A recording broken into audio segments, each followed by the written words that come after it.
una supermarea a Venezia, si sta valutando la possibilità di attivare il MOSE per la prima volta, non si tratterà di una simulazione.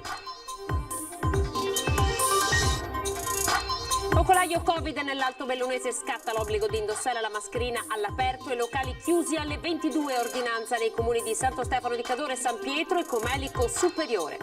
Continuano a spuntare ordigni bellici nel Parco della Pace a Vicenza, malgrado l'area sia stata bonificata, l'ira del sindaco. Adesso vogliamo chiarezza. Dopo le aggressioni di quest'estate, il comune di Padova decide di potenziare la videosorveglianza in centro, 3 nuove telecamere e illuminazione attorno a Piazza Duomo. Ex sindacalista Mestrino riceve indietro dopo 40 anni i soldi che gli erano stati sottratti in casa, 200 euro al ladro, tuttora ignoto, dice, invece di derubarmi poteva chiedermi aiuto. Prima il lockdown, poi il turismo dall'estero quasi azzerato, drastico calo di visitatori nelle antiche dimore che ci ha confermato il proprietario di uno dei gioielli del Veneto, Villa Barbaro a Maser. Un lavoro di 4 anni, l'approvazione di 25 consigli comunali per portare il Monte Grappa a candidarsi come riserva della biosfera UNESCO. Il risultato a giugno 2021. Ben ritrovati, buonasera, edizione veneta dei nostri notiziari. In apertura subito a Venezia, perché potrebbe essere davvero sabato la prima volta del MOSE. È prevista infatti l'alta marea. Vediamo.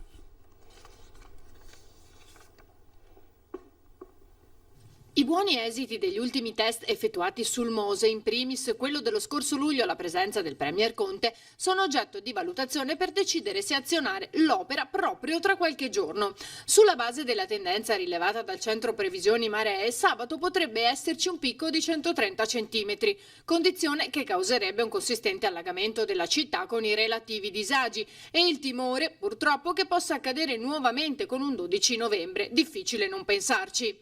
Per questo il commissario per il MOSE sta valutando la possibilità di far alzare le dighe e sarebbe la prima volta che entrerebbero in funzione in una condizione di necessità reale, arginando la marea e limitando il livello dell'acqua alta in città.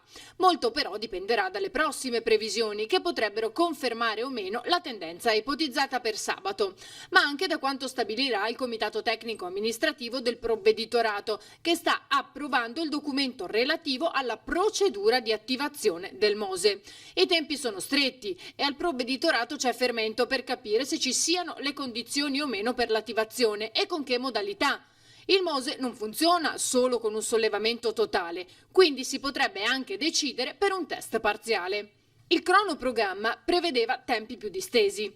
Oggi l'approvazione, l'11 ottobre un'altra prova generale, oltre a quelle dei mesi scorsi. Le previsioni certe per i prossimi giorni intanto annunciano un picco di marea sostenuta di 105 centimetri alle 11:50 di venerdì. Parliamo adesso di coronavirus. Avete visto, vi facciamo vedere nelle immagini il bollettino dei contagi della giornata di oggi. Sono 141 quelli identificati nelle ultime 12 ore, che vanno ad aggiungersi ai 140 del bollettino di questa mattina. Dunque in tutto più di 280 contagi, però dobbiamo specificare che 58 di questi sono tamponi importati da un laboratorio privato e afferiscono ad un periodo di controllo che parte dal 22 di settembre. Quindi togliendo questa sessantina di tamponi positivi, in tutto sono 240 i casi in Veneto nelle ultime 24 ore. Nello specifico andiamo a vedere 15 su Padova, 35 a Treviso, 42 a Venezia, 30 a Verona, 11 a Vicenza, 4 a Belluno. Poi ci sono 3 morti, 3 persone sono decedute per Covid-19, una nel Padovano, una nel Trevigiano e una nel Veronese. E continua a far paura il grande focolaio del Bellunese, il focolaio del Comelico. Scatta da oggi l'obbligo di utilizzare la mascherina anche all'aperto e la chiusura dei locali alle 22. Ci saranno 15 giorni appunto con mascherina obbligatoria all'esterno, chiusura dei locali alle 22. È un piccolo sforzo che chiedo di fare a tutti, anche perché i 15 giorni sono calcolati anche sulla base dei 15 giorni di quarantena.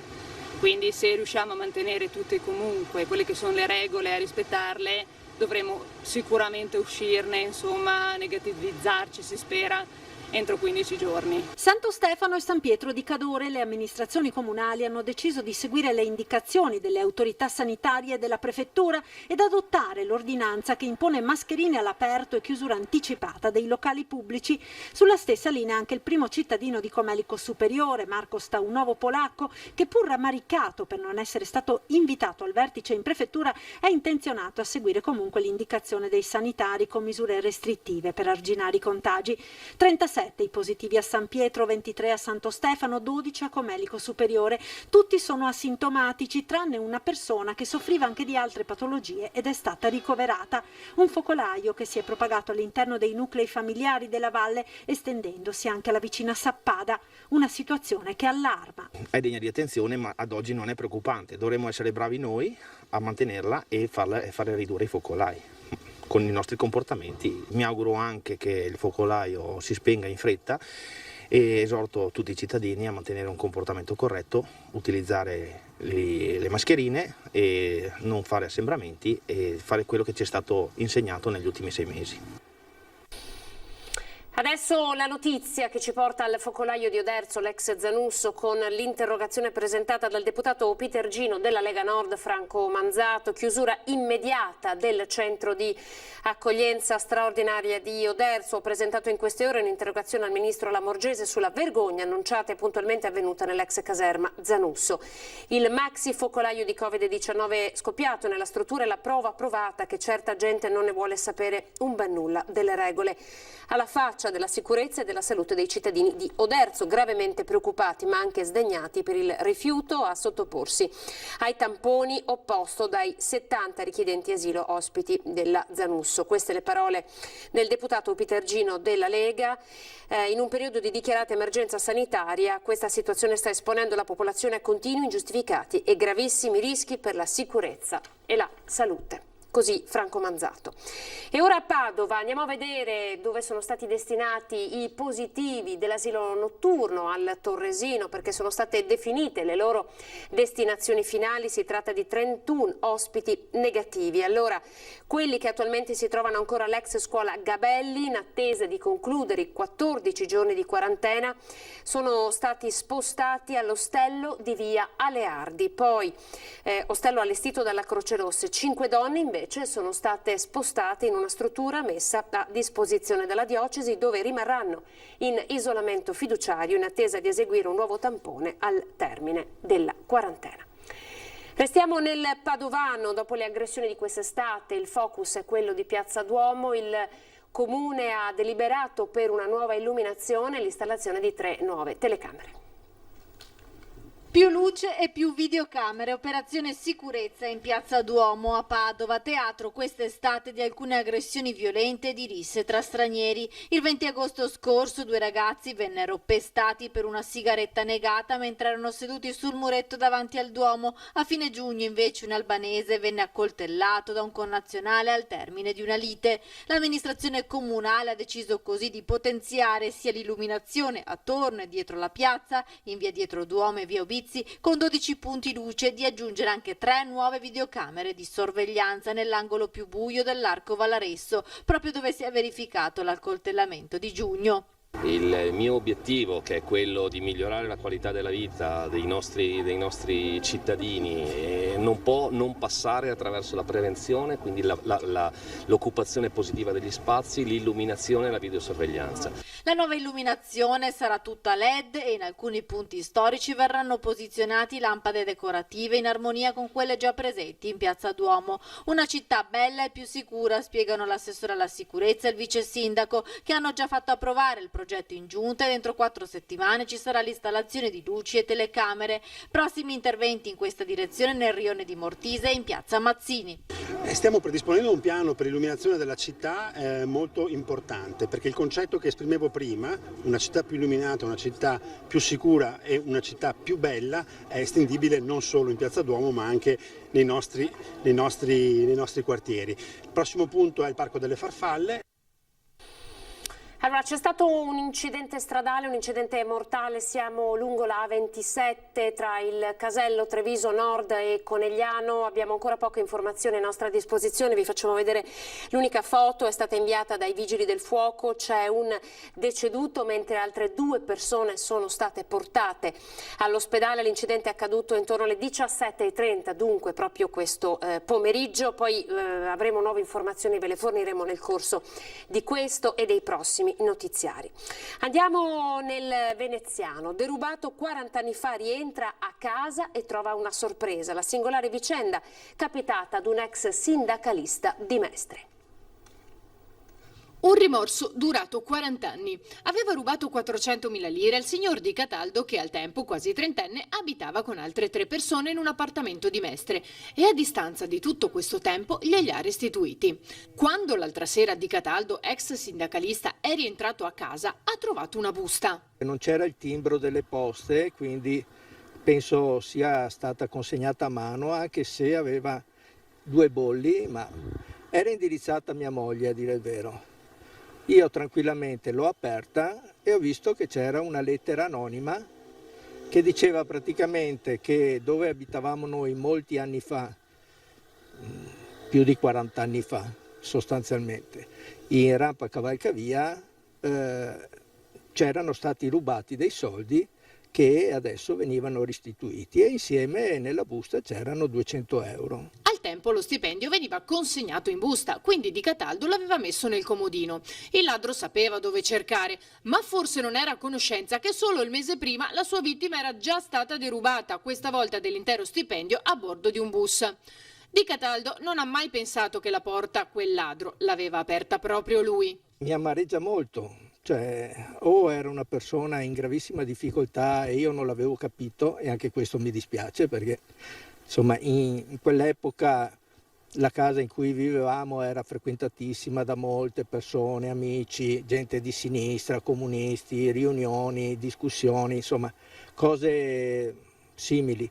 Per cui se uno era in difficoltà, come lo sono stato io in quei mesi, perché avevo appunto perso lo stipendio il mese prima e questo mese con sto ladro, forse lui li ha presi i soldi perché ha visto che erano facile prenderli e poi ha avuto il rimorso per oltre 40 anni e mi dispiace per lui francamente, perché io sono stato benissimo, lui ha sofferto per 42 anni per questo furto assurdo.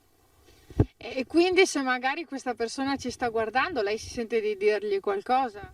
Gli dico non ti preoccupare, è passato tutto, finito tutto, anche se in realtà allora quei 400.000 lire che mi hai preso era uno stipendio intero pari a circa 1.200 euro attuali, mi hai restituito 200 euro ma non importa, gli altri te li regalo.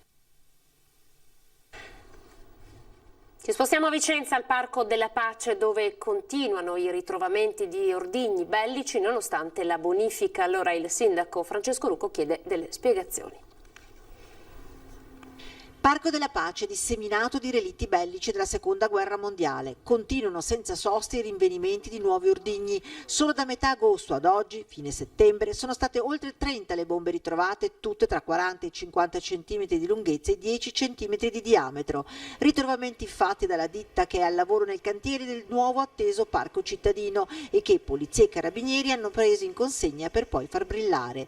Nella sola giornata di lunedì scorso 21 settembre sono stati 20 gli ordigni ritrovati. Che ci fossero state le bombe si sapeva, la città era stata vittima dei bombardamenti e proprio per questo prima di progettare il parco si sono spesi fior di euro per la bonifica dell'area di ben 600.000 metri quadri. Fino al 2017 sono stati spesi 1.700.000 euro e era stato accertato che la bonifica fosse collaudata e definitiva sul Parco della Pace. Questo non è avvenuto, abbiamo rinvenuto decine di bombe in un territorio già bonificato. Le sorprese non sono mancate, l'amministrazione ha aggiunto ulteriori soldi alla bonifica, mentre il cantiere ha continuato i suoi lavori fermati solo dal Covid. Ed ora però questi nuovi e continui ritrovamenti pongono un inevitabile quesito sull'efficacia della bonifica e l'amministrazione vuole fare chiarezza. Abbiamo dovuto aggiungere 400.000 euro nel bilancio dell'opera pubblica del Parco della Pace, quindi incontreremo a breve anche il genio militare che si è occupato della bonifica per capire e essere ragguagliati sulle motivazioni.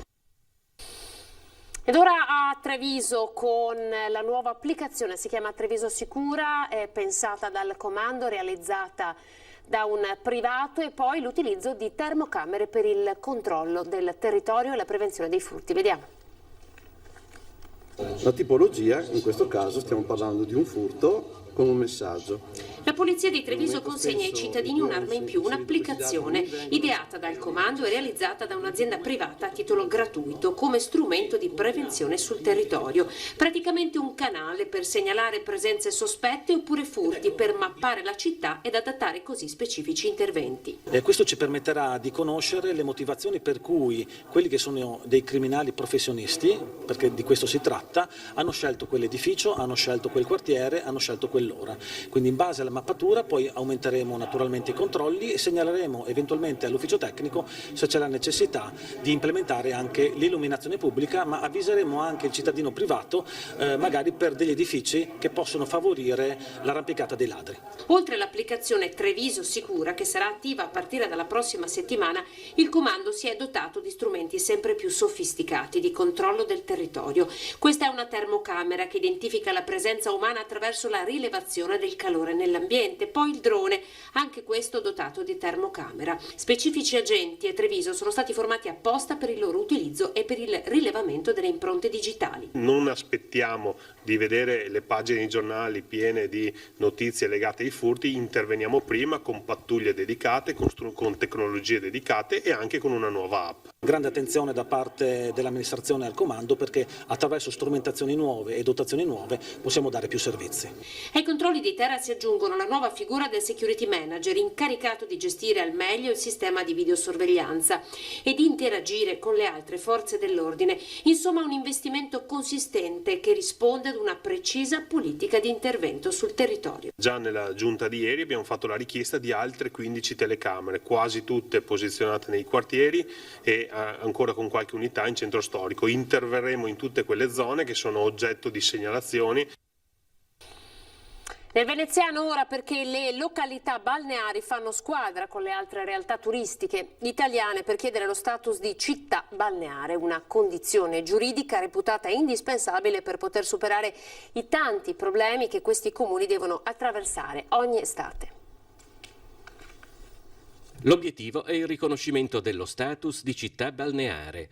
La richiesta arriva da Vieste, in provincia di Foggia, dalla terza edizione del G20S, il summit delle località balneari italiane con maggiore afflusso turistico, di cui fanno parte per il Veneto le veneziane Cavallino Treporti, San Michele al Tagliamento Bibbione, Jesolo, Caorle e Chioggia, più Rosolina in provincia di Rovigo. Noi chiederemo un disegno di legge, chiederemo al governo il riconoscimento di questo status di città balneare, che è l'inizio per tutta una serie di conseguenze positive per le nostre località. Gli incontri del G20S, in collaborazione con Enit, l'Agenzia Nazionale per il Turismo, hanno fatto capire, se ce ne fosse ancora bisogno, che i problemi delle grandi località turistiche e balneari italiane sono pressoché uguali dal Veneto e la Sardegna e che per poter far pesare le proprie richieste nelle sedi governative che contano occorre muoversi tutti assieme. Noi possiamo essere Cavallino Treporti con 6 milioni e rotti di presenze, però da soli cominciamo a contare poco. Dobbiamo metterci assieme a tutti gli altri, fare massa critica e dare molta evidenza alle problematiche che ci contraddistinguono, che guarda caso, oggi l'abbiamo capito per l'ennesima volta, le problematiche sono comuni a tutti. Come ha spiegato Pasqualino Codognotto, sindaco di San Michele al Tagliamento, un comune balneare di 10 o 20.000 abitanti d'estate deve fare i salti mortali per garantire servizi, sicurezza, gestione dei rifiuti e del traffico. Per questo lo status di città balneare è un aspetto chiave tanto quanto le problematiche legate all'erosione costiera e alla promozione di gruppo del turismo balneare. Così come fondamentale per queste località sarà l'utilizzo dei fondi del Recovery Fund per contrastare i cambiamenti climatici. Noi vogliamo che queste città fisarmonica abbiano una possibilità di essere più tempestive nelle risposte ai cittadini, nelle risposte agli imprenditori, ai lavoratori stagionali e non, perché solo attraverso la maggiore flessibilità, la semplificazione e anche il riconoscimento di alcuni parametri che noi abbiamo, così possiamo essere veramente d'aiuto ai nostri lavoratori e alle nostre imprese. Pochi secondi di pubblicità.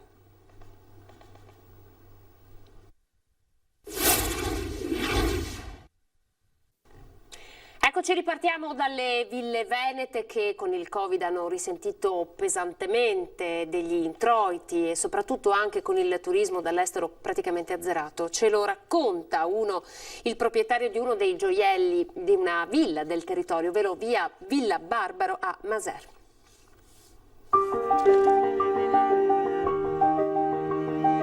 Sono dei beni nostri, ma sono dei beni di tutta la comunità. Le chiusure e i timori legati all'emergenza sanitaria hanno colpito duramente il flusso di visitatori che ogni anno, dall'Italia e dall'estero, andavano alla scoperta delle antiche dimore come il gioiello di Maser, Villa Barbaro, patrimonio UNESCO. Il proprietario, Vittorio Dalleore, ripercorre un 2020 non facile. In primavera, che è la stagione principale per le persone che vengono a visitare le ville venete, siamo stati chiusi, per cui visitatori zero. I visitatori sono quelli che ci permettono di mantenere queste splendide dimore. Le immagini, tutte le manutenzioni che uno deve costantemente fare, il giardino, che ci siano i visitatori o no, bisogna tenerlo in ordine. Le manutenzioni regolari di qualsiasi casa, che qui vengono moltiplicate per la superficie, per il volume di questo edificio e anche per l'attenzione che uno deve avere essendo un edificio storico. Quando ormai alle porte dell'estate si è tornati ad accogliere i visitatori, sono stati per lo più i veneti a venire a scoprire, spesso per la prima volta, la villa. Sono mancati quasi del tutto gli stranieri. Il pubblico, dagli Stati Uniti è zero, perché quando vengono devono fare 2 settimane di quarantena, per cui è praticamente impossibile. È ricominciato un pochino il movimento europeo, ma ovviamente tutti i paesi sono molto attenti a questo problema che è molto grave, per cui il movimento è molto limitato. E sono mancate naturalmente le scolaresche. L'appello e la speranza ora è che con tutte le precauzioni del caso che nel complesso di Villa Barbaro sono state adottate, le visite riprendano in maniera consistente. Sicuramente quelli che vengono trovano un'atmosfera molto bella, perché anche nelle nostre città d'arte ci siamo tutti resi conto che non c'è la ressa dei visitatori e il tipo di turismo che si può fare in questo periodo è un turismo sicuramente di una qualità molto migliore. Un lavoro di 4 anni e dentro il mese di ottobre l'approvazione di tutti i consigli comunali stanno per portare il Monte Grappa a candidarsi come riserva della biosfera UNESCO. Il risultato della domanda a giugno 2021. 25 comuni, 3 province, Vicenza, Treviso e Belluno, più di 60.000 ettari di territorio. Si candida a diventare riserva della biosfera MAB UNESCO il Monte Grappa. Un corposo dossier ne spiega il perché, una candidatura dal basso sostenuta dalla popolazione. Questa è una grande sfida e lo è per la delicatezza del territorio, ma perché rappresenta l'ennesima occasione di dare un governo unitario a quest'area qui.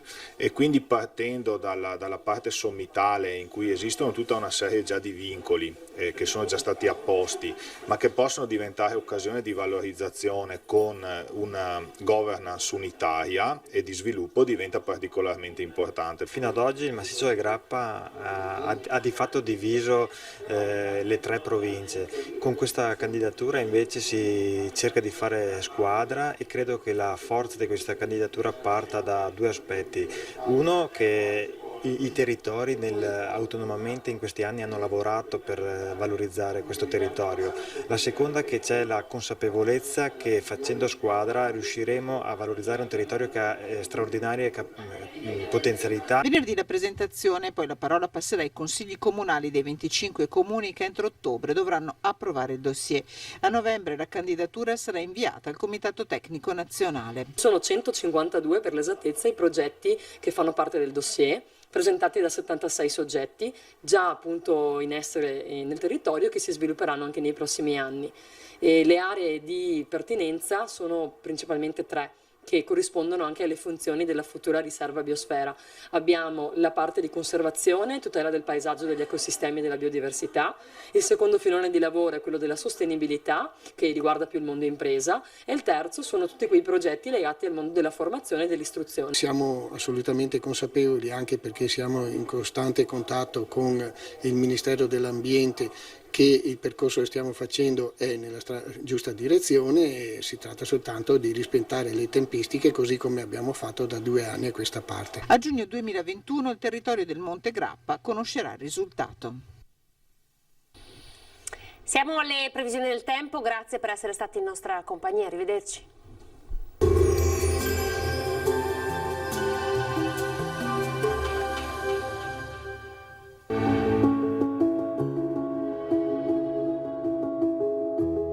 Ad accogliervi sarà Conegliano. Bentrovati al meteo. La pressione torna a diminuire sull'Italia, ma il tempo si mantiene in prevalenza buono. Il dettaglio di giovedì 1 ottobre. Sul Veneto il mese inizia all'insegna di condizioni per lo più soleggiate. Fino alle prime ore probabili nubi basse, foschie o locali nebbie in pianura, in qualche fondovalle. In seguito schiarite alternate a nuvolosità irregolare. In nottata qualche precipitazione sparsa. Temperature minime fino a 14 gradi, valori massimi compresi invece tra i 18 e i 23 gradi all'incirca. Ci spostiamo ora sul Friuli Venezia Giulia, dove la situazione sarà la stessa, con la presenza del sole ma anche con locali annuvolamenti. Anche qui peggiorerà entro sera. Temperature minime tra 11 e 16 gradi, massime invece sui 20-21 all'incirca.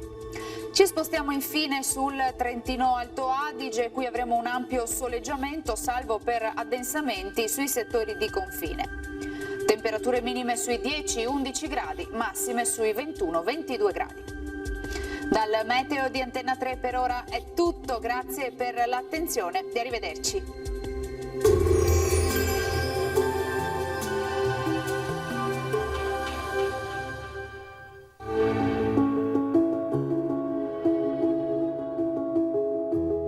Ad accogliervi sarà Conegliano.